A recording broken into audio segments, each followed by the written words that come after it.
ब्रह्मांड के अनंत इतिहास में एक ऐसा समय भी आया था जब दो महान विचारधाराएं आपस में टकरा गई थीं और उस टकराव ने सृष्टि को विनाश के कगार पर लाकर खड़ा कर दिया था।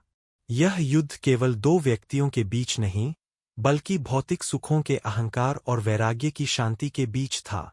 एक ओर ब्रह्मा के पुत्र राजा दक्ष प्रजापति थे, जो नियमों, सत्ता और मर्यादाओं के कठोर रक्षक थे और उन्हें लगता था कि पूरा ब्रह्मांड उनके इशारों पर चलता है।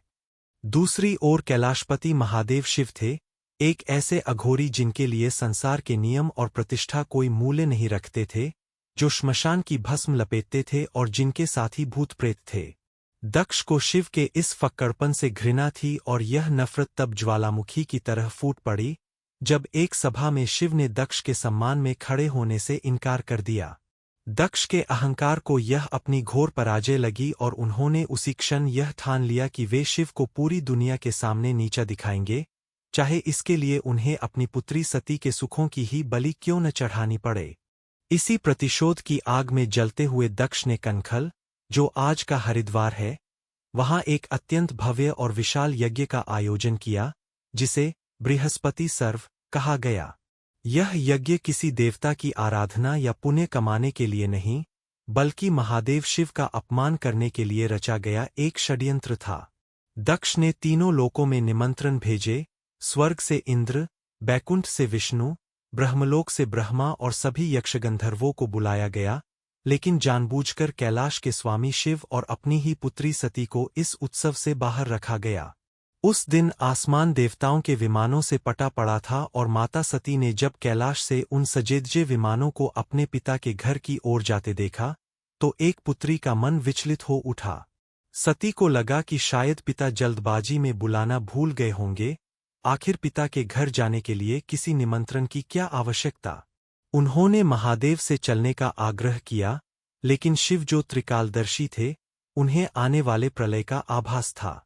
उन्होंने बहुत प्रेम से समझाया कि देवी, जहां सम्मान और प्रेम न हो, वहां जाना विष के समान होता है, लेकिन सती का हठ और अपने परिवार से मिलने की तड़प के आगे महादेव को झुकना पड़ा और उन्होंने भारी मन से सती को जाने की अनुमति दे दी। जब माता सती नंदी और शिव के गणों के साथ उस भव्य यज्ञशाला में पहुंची, तो वहां का दृश्य देखकर उनका हृदय छलनी हो गया। जिस पिता से वे प्रेम और आलिंगन की उम्मीद कर रही थीं, उन्होंने सती को देखते ही अपना मुंह फेर लिया और उनकी बहनों ने उन पर व्यंग्य के बाण छोड़े। अपमान की पराकाष्ठा तब हुई जब सती ने देखा कि यज्ञ की वेदी पर सभी देवताओं के लिए भाग रखा गया था, लेकिन उनके आराध्य और पति महादेव शिव का वहां कोई स्थान नहीं था। यह केवल एक भूल नहीं, बल्कि शिव के अस्तित्व को पूरी तरह नकारने का प्रयास था। जब सती ने इस पर आपत्ति जताई, तो दक्ष ने भरी सभा में महादेव को अपशब्द कहे, उन्हें अमंगल और अपवित्र बताया।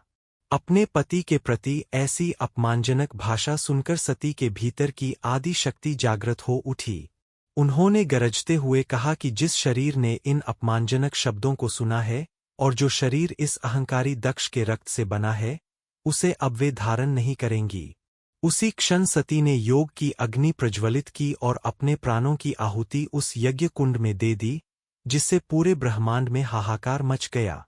सती के आत्मदाह का समाचार जब कैलाश पहुंचा, तो महादेव का ध्यान भंग हो गया और उनके भीतर से साक्षात प्रलय का उदय हुआ। शिव ने क्रोध के आवेश में अपनी एक जटा उखाड़कर पर्वत पर दे मारी, जिससे वीरभद्र और महाकाली का जन्म हुआ। शिव के इन अंशों ने कनखल पहुंचकर उस यज्ञ को श्मशान में बदल दिया। वीरभद्र ने दक्ष के अहंकार का सिर धड़ से अलग कर दिया और उसे यज्ञ कुंड में फेंक दिया। सृष्टि का संतुलन बिगड़ता देख शिव वहां पहुंचे और उन्होंने दक्ष को जीवनदान तो दिया, लेकिन उसके अहंकार को सदा के लिए मिटाने के लिए उसके धड़ पर एक बकरे का सिर लगा दिया। यज्ञ तो पूरा हुआ, लेकिन शिव का शोक समाप्त नहीं हुआ। उन्होंने सती के जले हुए पार्थिव शरीर को अपने कंधे पर उठाया और वियोग में सुधबुध खोकर तीनों लोकों में तांडव करने लगे। शिव का यह रौद्र रूप सृष्टि के विनाश का संकेत था, क्योंकि जब तक शिव सती के शरीर को नहीं छोड़ते, वे अपनी समाधि में वापस नहीं लौट सकते थे। सृष्टि की रक्षा के लिए भगवान विष्णु ने अपने सुदर्शन चक्र का आह्वान किया, और शिव का मोह भंग करने के लिए सती के मृत शरीर को टुकड़ों में विभाजित करना शुरू कर दिया। सुदर्शन चक्र ने सती के शरीर के 51 हिस्से किए, जो भारतवर्ष और उसके आसपास के विभिन्न स्थानों पर गिरे। जहां जहां देवी के अंग, वस्त्र या आभूषण गिरे, वे स्थान साधारण भूमि नहीं रहे, बल्कि वे ब्रह्मांडीय ऊर्जा के महान केंद्र बन गए, जिन्हें आज हम 51 शक्तिपीठों के नाम से जानते हैं। ये शक्तिपीठ केवल मंदिर नहीं है, बल्कि ये पृथ्वी के वे पावर ग्रिड है जहां आज भी दिव्य ऊर्जा का अनुभव किया जा सकता है। सबसे प्रसिद्ध शक्तिपीठों में से एक कामाख्या देवी मंदिर है, जहां माता की योनि गिरी थी और जिसे सृष्टि के सृजन का मुख्य केंद्र माना जाता है। इसी तरह हिमाचल में ज्वालामुखी, जहां देवी की जिह्वा गिरी थी और वहां आज भी बिना किसी ईंधन के प्राकृतिक ज्योतियां सदियों से जल रही है, जो विज्ञान के लिए आज भी एक अनसुलझा रहस्य बना हुआ है। इन शक्तिपीठों की स्थापना के पीछे एक गहरा आध्यात्मिक और वैज्ञानिक कारण भी छिपा है। यदि आप मानचित्र पर इन 51 स्थानों को देखें, तो ये सभी स्थान पृथ्वी की उन रेखाओं पर स्थित है जिन्हें ले लाइन्स कहा जाता है, जहां भूचुंबकीय ऊर्जा सबसे अधिक होती है। जब सती के शरीर के अंग इन स्थानों पर गिरे, तो वहां एक प्रकार का आध्यात्मिक विस्फोट हुआ जिसने उस भूमि को जागृत कर दिया। उदाहरण के लिए, पाकिस्तान के बलूचिस्तान में स्थित हिंगलाज माता मंदिर, जहां देवी का मस्तक गिरा था, वहां आज भी हिंदू और मुस्लिम दोनों समान श्रद्धा से सिर झुकाते हैं। यह शक्तिपीठों का ही प्रभाव है कि वे धर्म और सीमाओं की दीवारों को तोड़कर मानवता को एक सूत्र में बांधते हैं। इन मंदिरों में जाने पर भक्तों को जो मानसिक शांति और शारीरिक ऊर्जा महसूस होती है, वह उसी दिव्य अंश का प्रभाव है जो हजारों साल पहले वहां स्थापित हुआ था। माता सती और शिव की यह कथा हमें जीवन के सबसे बड़े सत्य से परिचित कराती है कि शक्ति के बिना शिव भी शव के समान है। सती का आत्मदाह कोई कायरता नहीं, बल्कि स्वाभिमान और सत्य की रक्षा के लिए दिया गया सर्वोच्च बलिदान था। दक्ष का बकरे वाला सिर हमें यह याद दिलाता है कि अहंकार मनुष्य को पशु के समान बना देता है और अंततः विनाश की ओर ले जाता है। आज हम इन शक्तिपीठों की यात्रा तो करते हैं, लेकिन क्या हम उस संदेश को समझ पा रहे हैं जो माता सती ने अपने बलिदान से दिया था? यह कहानी हमें सिखाती है कि नारी का अपमान किसी भी सभ्यता या साम्राज्य के पतन का कारण बन सकता है। जब जब समाज में शक्ति का तिरस्कार होगा, तब तब विनाशकारी वीरभद्र का उदय होगा। शक्तिपीठों का रहस्य केवल इतिहास के पन्नों तक सीमित नहीं है, बल्कि यह आज के विज्ञान और अध्यात्म के बीच की एक मजबूत कड़ी है। ज्वाला जी की वो अखंड ज्योति जिसे अकबर जैसा शक्तिशाली सम्राट भी अपनी पूरी ताकत लगाकर नहीं बुझा सका, वह इस बात का प्रमाण है कि दैवीय शक्तियां मनुष्य की बुद्धि और तकनीक से कहीं ऊपर है। कालीघाट में गिरी देवी के पैर की उंगलियां हों या उज्जैन के हरसिद्धि मंदिर में गिरा उनका हाथ, हर स्थान एक विशिष्ट ऊर्जा और तंत्र साधना का केंद्र है। इन स्थानों पर की गई साधना और प्रार्थना का फल कई गुना अधिक मिलता है, क्योंकि वहां साक्षात आदि शक्ति का वास है। ये 51 शक्तिपीठ भारतवर्ष की सांस्कृतिक और आध्यात्मिक एकता के प्रतीक है, जो हमें बताते हैं कि हमारी मिट्टी का कण-कण देवी की ऊर्जा से अभिमंत्रित है। भगवान शिव का वह वियोग और सती के शरीर के अंगों का बिखरना वास्तव में एक ईश्वरीय योजना थी ताकि पूरी धरती को पवित्र किया जा सके। जब सती का अंतिम टुकड़ा भी गिर गया, तब शिव को सत्य का बोध हुआ कि सती कहीं गई नहीं है, बल्कि वे तो अब प्रकृति के कण-कण में, हवा के झोंकों में और अग्नि की लपटों में समा गई है। शिव वापस अपनी समाधि में लीन हो गए और कालांतर में यही सती माता पार्वती के रूप में पुनः जन्म लेकर शिव से मिलीं। यह चक्र हमें सिखाता है कि प्रेम कभी मरता नहीं है और आत्मा का मिलन शाश्वत है।